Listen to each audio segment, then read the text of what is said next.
පාඩම් කරන්න පාවිච්චි කරන ස්ටඩි ටිප්ස් මම චරණම් ප්‍රමාණයකට ප්‍රැක්ටිකල්ද ඔන්න ඔය වීඩියෝ එකක් තමයි අද ගේන්නේ.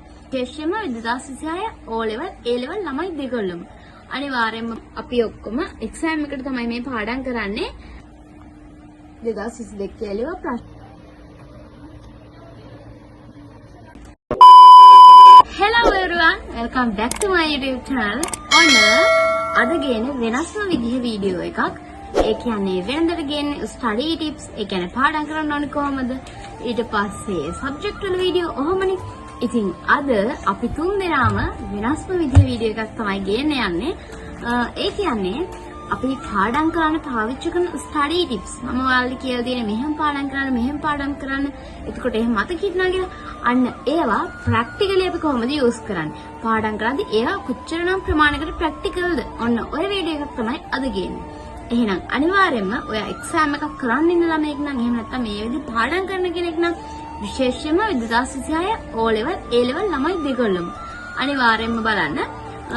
දැන් අපි නිකන් වීඩියෝස් වල කියන්නේ මෙන්න මෙහෙම පාඩම් කරන්න මේ ටික හරියනවා කියලානේ. ඒවා අද ප්‍රැක්ටිකල් අපි තුන් දෙනා කරනවා. ඉතින් අනිවාර්යයෙන්ම වීඩියෝ එකත් එක්ක දිගටම රැඳිලා ඉන්න. එතකොට ඔයාට පාඩම් කරන ලේසිම ක්‍රමයක් මේ වීඩියෝ එකකින් හම්බෙයි. ඉතින් මුලින්ම කියන්නම්කෝ අද දැනට රූම් එකේ ඉන්න අපි තුන් දෙනා විතරයි. අපිට මේ වෙද්දි මිඩ් නෙවෙයිනේ සෙම් එක්සෑම් එක මැයි වල පටන් ගන්නවා. එතකොට මේ තියෙන්නේ මේකේ වේගෙන අපේ ස්ටඩි ලීව් එක. එතකොට ස්ටඩි ලීව් එකේ අපි දැන් හොස්ටල් එකේ ඉන්න පාඩම් කරන්න 9 වෙනිදා තමයි මට එක්සෑම් පටන් ගන්න. ඊට පස්සේ අක්කට කවද්ද? ඉස්රි කාඩයි අක්කටයි 11. ඉතින් අපි ඔක්කොම එක්සෑම් එකට තමයි මේ පාඩම් කරන්නේ. ඉතින් ඔයාලට වගේම ඔයාලගේ එක්සෑම් වලට වගේම තමයි අපි අපේ දැන් කැම්පස් එකට ඇවිල්ලා මෙතනින් එහාට තියෙන එක්සෑම් වලට පාඩම් කරන්නේ. ඉතින් අද දවසේ අපි කොහොමද පාඩම් කරන්නේ කියන විදිහ තමයි මෙන්න මේ වීඩියෝ එකේ තියෙන. ඉතින් අනිවාර්යෙන් මොලේ ඉඳලාම බලන්න. ඉතින් අපි එක්සෑම් එකට තමයි මේ පාඩම් කරන්නේ. එක්සෑම් එක ගැන මොකද හිතෙන්නේ කියලා මුලින්ම අහලා බලමු. මට නම් එක්සෑම් එක ගැන හරියට ස්පොන්ට් තේරෙනවා. ඉතින් අපි කැම්පස් ඇවිල්ලා පාඩම් කරනවා. එක්සෑම් නැත්තම් කැම්පස් ජීවිතේ සුපිරි. මුලින්ම පාඩම් කරද්දී දැන් අපි ටිප්ස් ටික කොහොමද ප්‍රැක්ටිකල් යූස් කරන්න කියලානේ කියන්නේ. ප්‍රැක්ටිකල් යූස් කරන එක තමයි. එයා ෂෝට් නෝට් ගහනවා. ඉතින් ඇත්තටම මුලින්ම කරන්න ඕනේ තමයි පාඩම් කරන වටපිටාව පිළිවෙලකට තියාගන්න එක. මම ඒකට පළවෙනි ටිප් එක විදිහට කිව්වේ. එතකොට දැන් බලමු ඒක කොහොමද මම දැන් ප්‍රැක්ටිකල් යූස් කරලා තියෙන්නේ කියලා. ඉතින් මුලින්ම මේසෙට පාඩම් කරන පොත් ටිකයි ඊට පස්සේ පෑන් පැන්සල් ඔය ටික විතරයි. වෙන පොත්පත් මොනවත් නැහැ. ඊට පස්සේ ලැබ් එකේම ටයිම් එක තියාගත්තා පැයක් පාඩම් කරලා තමයි ඊට පස්සේ ඉන්ටර්වල් එක ගන්නෙ. ඉතින් ඔන්න ඔය විදිහට තමයි පාඩම් කරන වටපිටාව මම හදාගත්තේ. ඊට පස්සේ විශේෂයෙන්ම කියන්න ඕනේ ඔයා පාඩම් කරනවා නම් ඒ පාඩම් කරන කාල සීමාව තියෙන්නේ පැයක්ද දෙකක්ද අන්න ඒකට අදාළව ෆෝන් එකේ හරි වෙලාව හදාගන්න. මොකද එතකොට ඒ කාලය ඇතුළත ඔයාලට පාඩම් කරගන්න ලේසියි. එහෙම නැත්නම් හරියටම කාලයක් නොදෙන කොච්චර වෙලාවක් පාඩම් කරත් කොච්චර වෙලාවක් පාඩම් ගන්න තියෙනවද ඔකමනේ හිතන්නේ. එහෙම නැතුව පාඩම් කරන්න ගන්න වෙලාවෙ ඉඳලා පැයක් වගේ කාලයක් හදාගෙන ඊට පස්සේ පොඩි ඉන්ටර්වල් එකක් අරන් ආයෙ පැයක් වගේ පාඩම් කරලා ඔන්න ඔය විදිහට කරන්න. ඕක ඇත්තටම අපි ෆ්‍රෙෂ් වෙන්න ඒක ගොඩක් බලපානවා. ඊට පස්සේ වැදගත් දෙයක් තමයි අපිට කැම්පස් එකේ දැන් කලින් එක්සෑම්ස් තිබ්බනේ. එතකොට අන්න ඒ වගේ පාස් පේපර්ස් අරගෙන ඒවට උත්තර ලියලා ටිකක් දැන් අපි මේ ලියන්නේ පළවෙනි එක්සෑම් එකනේ. ඒ නිසා ප්‍රශ්න ටික අරගෙන ඒක ටිකක් ප්‍රැක්ටිස් වෙන්න අපි උත්තර ටිකක් ලිව්වා. එතකොට මේ තියෙන්නේ අක්කගේ සෝෂියොලොජි පාස් පේපර්ස් වලට උත්තර 2022 කියලා ප්‍රශ්න ලිව්වා. ඊට පස්සේ ওই විදිහට කරුණු ටික ලියාගෙන උත්තරයක් එයා හදාගෙන. ඉතින් ඔයාලට උනත් A level exam වලට පාඩම් කරන ළමයෙක්ට උනත් අර පාඩම් කරන කොටසට අදාළව ප්‍රශ්නයක් හදාගෙන උත්තර ලියද්දී අනිවාර්යෙන් ඒ කොටස් මග ඇරෙන්නේ නැහැ. ඒ වගේම තමයි පාඩම් කරන කොටස් හොඳට ඔළුවට යනවා. මොකද ප්‍රශ්නයක් ලියද්දී කොහේ හරි කොටසක් මග ඇරෙනවා නම් ප්‍රශ්නේදී ඒක අනිවාර්යෙන් මහු වෙනවා, ටච් වෙනවා. අන්න ඒ නිසා ඔයාලා ප්‍රශ්න ලියලා පාඩම් කරන්න.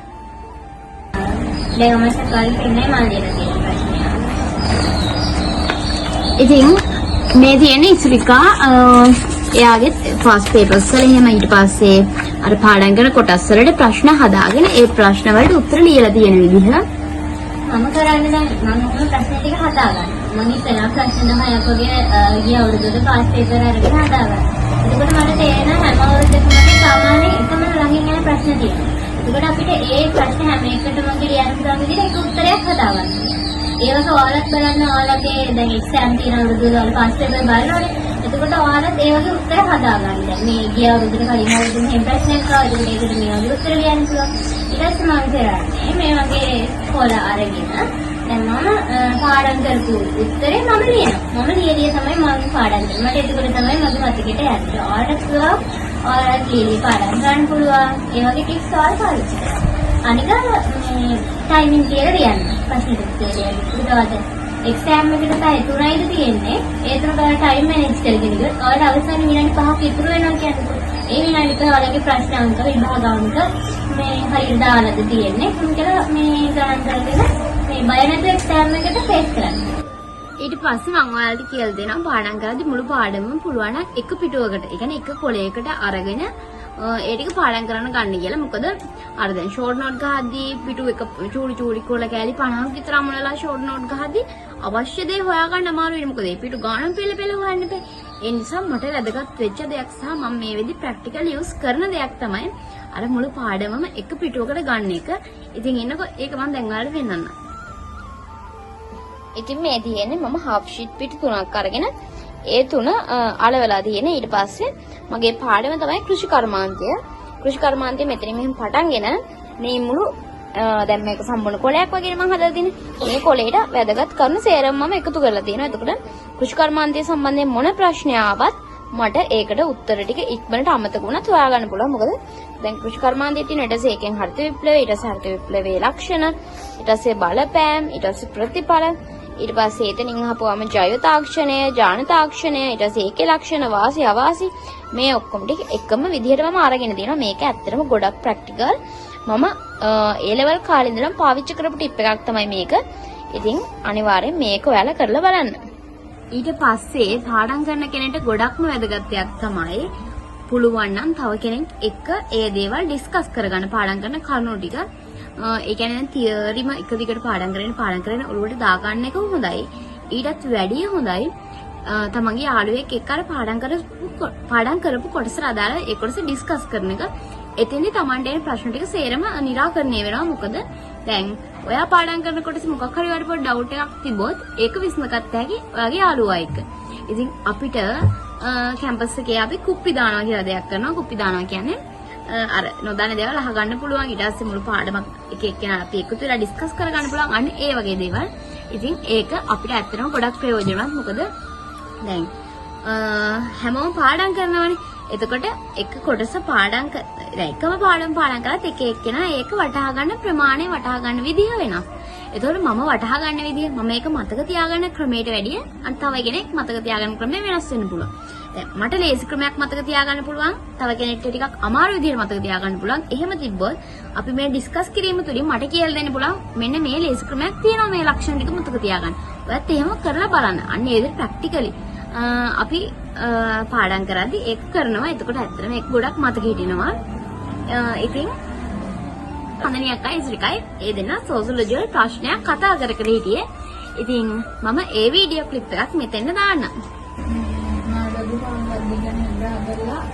ශ්‍රී ලංකාවේ නැස්ති පාවලට බලපාපු ආකාරය බලපාපු සමාජ සාධක දැරියන්නේ ඒකට අපේ නෝට් එක නම් අපිට දීලා තිබ්බේ. දැන් මම පවුල් වගේ තුනක් මේ හඳුන්වලා කියලා අපිට කියලා දුන්නා. ඒ තමයි නැස්ති පාවලයි විස්තර පාවලයි ආදික බද්ද පාවල. ඒකන තමයි හඳුන්වලා දුන්නා. ඉතින් ඒ දෙන්නේ සාකච්ඡා කරේ සෝෂියොලොජි ගැන. මම සෝෂියොලොජි කරන්නේ නැහැ. ඒකයි මම පැත්තකට වෙලා හිටියේ. ඉස්රිකා කරන්නේ ඉංග්‍රීසි ලැන්ග්වේජ් එකෙන්, ඊට පස්සේ අක්ක කරන්නේ සිංහල වලින්. ඒ දෙන්නගේ ලැන්ග්වේජස් දෙක වෙනස් නිසා තමයි මේ දෙන්න ටිකක් මට කරලා තියෙන්නේ. මට අපිට කරලා තියෙන්නේ මෙහෙම යාලා එක සාකච්ඡා කරගන්න. හැබැයි ලැන්ග්වේජස් දෙකක් කරත් ඒ දෙන්නට තීරණ විදිහට හරි සරල විදිහට තමන්ගේ අදහස් බෙදා ගන්නවා. ඉතින් ඒක හැමෝම කැම්පස් එකේ කරන දෙයක්. ඒකෙන් ඇත්තටම පාඩම් කරන්න ලේසි.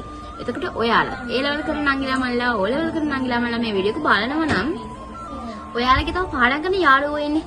යාළුවෙක් පාඩම් කරන්නේ නැත්නම් එයාවත් කොහොම හරි ඔයා එක්ක ඇදගෙන යන්න උත්සාහ කරන්න. ඒ කියන්නේ තව කෙනෙක් කොට දාන එකත් ලොකු පිනක්නේ. ඊට පස්සේ ඔයාගේ පාඩම් කරන යාළුවෙක් ඉන්නවා නම් ඒ යාළුවෝ එක්ක එකතු වෙලා මේ විතර කුප්පි දාන්න. එතකොට ඔයාට තේරෙන්නේ නැද්ද දේවල් එයාගෙන් අහගන්න පුළුවන්. එයාට තේරෙන්නේ නැද්ද දේවල් ඔයාගෙන් අහයි. අන්න ඒ විදිහට හැබැයි අනිවාර්යෙන් විශ්වාසවන්ත යාළුවෙක් එක්ක කුප්පි දාන්න. ඒක ඒ විදිහට තමයි ප්‍රැක්ටිකලි යූස් කරන්නේ.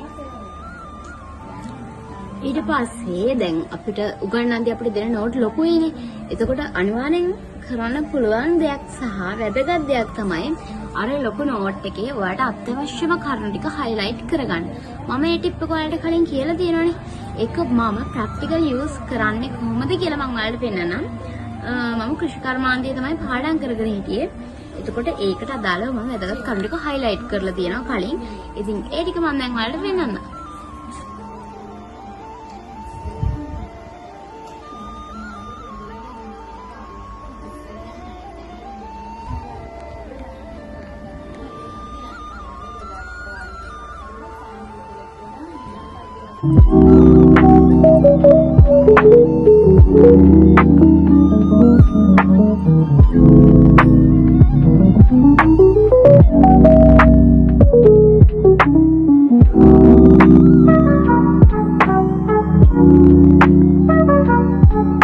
ඉතින් පාඩම් කරන්නේ කරදරයක් කියලා හිතන්න එපා. කරදරයක් කියලා හිතද්දි තමයි පාඩම් කරන්න හිතෙන්නේ නැත්තේ. ඒ නිසා පාඩම් කරන එක ඇත්තටම හිතට අරගෙන ආසාවෙන් කරන්න. එතකොට අනිවාර්යෙන් ඔයාලට පාඩම් කරන්න පුළුවන්. ඉතින් අපි පැයක ටයිම් එකක් නේ තියාගත්තේ පාඩම් කරන්න. දැන් විනාඩි 55ක් ගෙවිලා. ඉතින් දැන් අපි බ්‍රේක් එකක් ගන්න යන්නේ. තාම උදේට කෑවේ නැහැ. උදේට කන්න. ඉතින් ඇත්තටම කැම්පස් ආවම හොඳ යාළුවෝ ටිකක් හම් වෙනවා. හොඳ කන්ටැක්ට්ස් ගොඩ නැගෙනවා. එතකොට දැන් මේ කෑම එක උනත් ගෙන දුන්නේ අපේ ඉස්සරහා කාමරේක යාළුවෝ. ඉතින් අපි ඊයේ යාළුවට කෑම ගෙනත් දුන්නා. යාළුවා අද අපිට කෑම ගෙනත් දුන්නා. මේ විදිහට. ඉතින් හැමෝටම එක දෙලියට යන්න බෑනේ. ඒ නිසා ඉතින් ඇත්තටම කැම්පස් ජීවිතේ හරි ඇත්තටම මාරයි කියන වචන නෑ. ඉතින් එකිනෙකාට සහයෝගයෙන් වැඩ කරගන්න ඕනේ කැම්පස් ජීවිතේ සුපිරි. අනිවාර්යෙන්ම මේ ජීවිතේ ගෙවන්න නම් අනිවාර්යෙන්ම හොඳට පාඩම් කරලා ඉන්න. ඉතින් දැන් අපේ පැයක කාලය ඉවරයි. දැන් කාලා ආයෙ පාඩම් කරනවා. ඉතින් අපිට කියන්න ඕනේ උනේ පාඩම් කරන්නේ කොහොමද කියන දේ ඔයාලට. වෙනදාට ස්ටඩි ටිප්ස් නේ ගන්නේ. එතකොට ඊටත් වැඩිය මට හිතුණා ඒක ප්‍රැක්ටිකලි අපි කොහොමද පාවිච්චි කරේ සහ අපි එක්සෑම් වලට කොහොමද ලෑස්ති වෙන්නේ කියලා ඔයාලට පෙන්වන්න ඕනේ කියලා. ඉතින් අන්න ඒ නිසායි අද වීඩියෝ එක ගෙනාවේ. ඉතින් අනිවාර්යෙන් වීඩියෝ එක වැදගත් වෙන්නේ නැති කියලා හිතනවා.